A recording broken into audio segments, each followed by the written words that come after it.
So let's go into a little bit about inclusionary zoning. So we're going to roll into right now some of the ways we've are going to go about creating affordable housing, one way or another.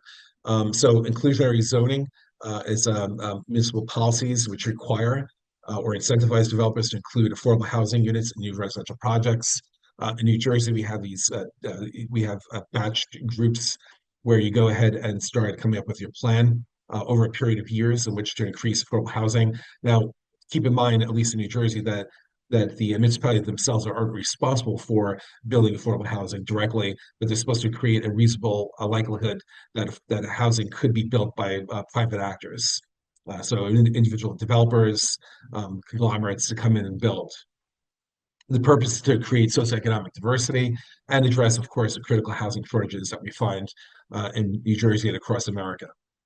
So let's go a little bit about inclusionary zoning and give a bit of an overview. So again, it mandates or incentivizes developers to include a percentage of affordable housing units in new or substantially rehabilitated residential projects. Its aim is to promote socioeconomic diversity, mitigate segregation, and increase the amount of affordable housing units. And mitigation and segregation is a key factor. I'll get into that shortly about how exclusionary zoning was meant to prevent integration between socioeconomic classes and races. So some common features and mechanisms. There's a mandatory set aside for affordable units within market rate developments.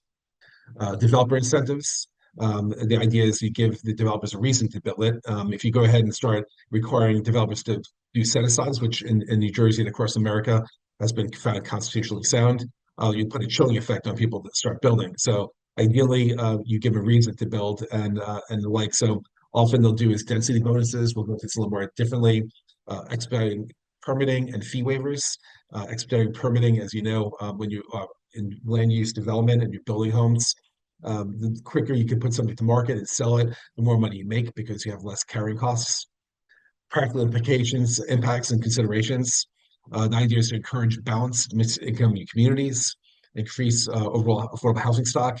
The idea of mixed income communities, something that's been around federal housing policy for decades, is that everyone benefits when you have people moving together from different races and socioeconomic groups.